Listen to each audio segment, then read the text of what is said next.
Setelah Diki dan Dedi ditembak tanpa ampun, Yohanes Huan Mambait yang bersembunyi dengan putus asa akhirnya ditemukan oleh Ucok. Dengan wajah yang dipenuhi ketakutan, Huan tak sempat berbuat apa-apa. Ucok tanpa ragu menodongkan senjatanya langsung ke arah kepala Huan. Dalam hitungan detik, suara tembakan menggema di dalam sel menyebabkan kepalanya hancur seketika dan tubuh Huan terkulai dengan darah yang mengalir.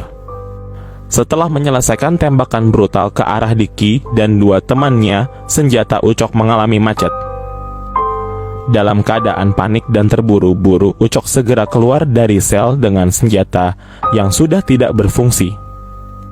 Dengan langkah cepat dia menuju ke temannya di luar sel untuk menukar senjata yang macet dengan yang baru dan siap digunakan. Tak lama setelah itu, Ucok kembali memasuki sel dengan senjata yang baru dengan suara yang penuh ancaman. Dia berteriak mana satunya lagi yang dari Ambon.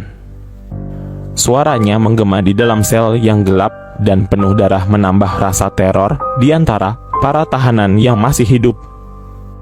Adi yang merupakan salah satu dari kelompok yang dimaksud duduk di barisan paling belakang dekat kamar mandi. Ketika Ucok menanyakan keberadaan Adi, suasana dalam sel semakin tegang. Adi yang merasa terpojok dan ketakutan berusaha bersembunyi di sudut yang gelap, berusaha semaksimal mungkin untuk tidak terdeteksi. Dalam kegelapan malam dengan darah yang menggenang di lantai, Adi berusaha menghindari penuh kebencian dari Ucok yang sedang mencari-cari dengan penuh kebencian setiap detik. Ketidakpastian mengenai nasib Adi yang membuat suasana semakin menakutkan. Ucok dengan ekspresi yang tak menunjukkan belas kasihan sedikit pun.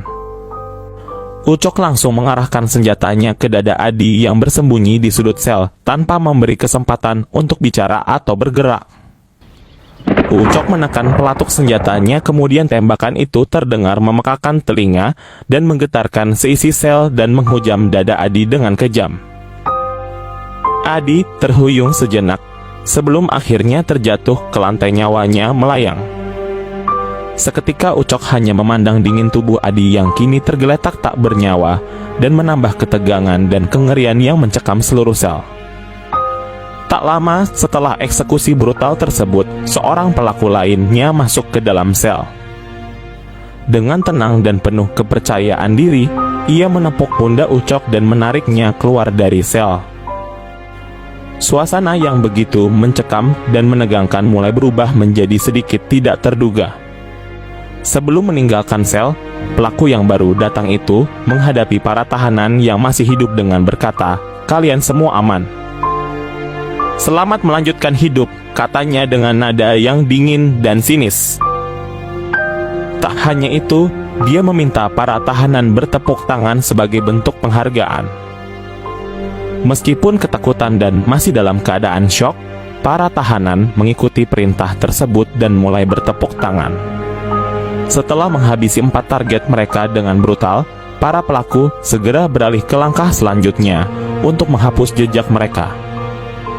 Dengan cepat dan efisien, mereka merusak perangkat CCTV dan mengambil rekaman dan mengamankan bukti yang bisa mengungkap identitas mereka.